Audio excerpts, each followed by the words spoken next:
यह कहानी बादशाह बबलू चुना के जमाने की है।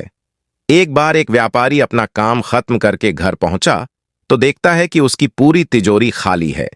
उसकी मेहनत की सारी कमाई चोरी हो चुकी है। उसने अपने घर के सारे नौकरों को बुलाया। व्यापारी के घर में कुल 5 नौकर थे। व्यापारी की एक आवाज पर सारे नौकर उसके सामने आकर खड़े हो गए। व्यापारी ने उनसे पूछा, तुम लोगों के होते हुए घर में इतनी बड़ी चोरी कैसे हो गई? जब चोर आकर मेरी पूरी तिजोरी साफ कर गया, उस समय कहां थे सबके सब? एक नौकर ने जवाब दिया, हमें नहीं पता ये चोरी कब हुई मालिक, हम सो रहे थे। उसकी यह बात सुनकर व्यापारी गुस्से से आग बबूला हो उठा और बोला, मुझे तो लगता है कि तुम 5 में से किसी एक ने ही चोरी की है। तुम्हारा हिसाब अब बादशाह बबलू चुना ही करेंगे। ये कहता हुआ वो महल की ओर चल पड़ा। बादशाह बबलू चुना अपने दरबार में बैठकर जनता की समस्या सुन रहे थे कि तभी व्यापारी वहां पहुंच गया। व्यापारी ने कहा, न्याय हुजूर, न्याय, मेरी समस्या को दूर करें। बादशाह ने पूछा, क्या हुआ? कौन हो तुम और क्या है तुम्हारी समस्या? व्यापारी बोला, मैं आप ही के राज्य में रहने वाला एक व्यापारी हूं महाराज। एक जरूरी काम से कुछ दिनों के लिए प्रदेश से बाहर गया था। जब वापस आया तो मेरी सारी तिजोरी लुट चुकी थी। मैं बर्बाद हो गया हुजूर, मेरी मदद करें। यह सुनकर बादशाह ने व्यापारी से कुछ सवाल पूछे, जैसे कितना सामान चोरी हुआ, क्या उसे किसी पर शक है आदि।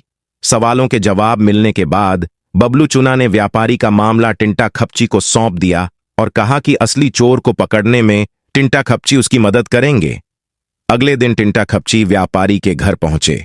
उन्होंने सभी नौकरों को बुलाया और उनसे पूछा कि चोरी की रात वो सभी कहां थे। सभी ने कहा कि वो व्यापारी के घर में ही रहते हैं और उस रात भी व्यापारी के घर में ही सो रहे थे। टिंटा खपची ने उनकी बात मान ली और कहा, आप सभी को परेशान होने की जरूरत नहीं है। मेरे हाथ में ये 5 जादुई लकड़ियां हैं। मैं आप सभी को एक एक लकड़ी दूंगा।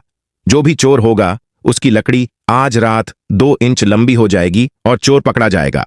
हम सभी कल यहीं मिलेंगे।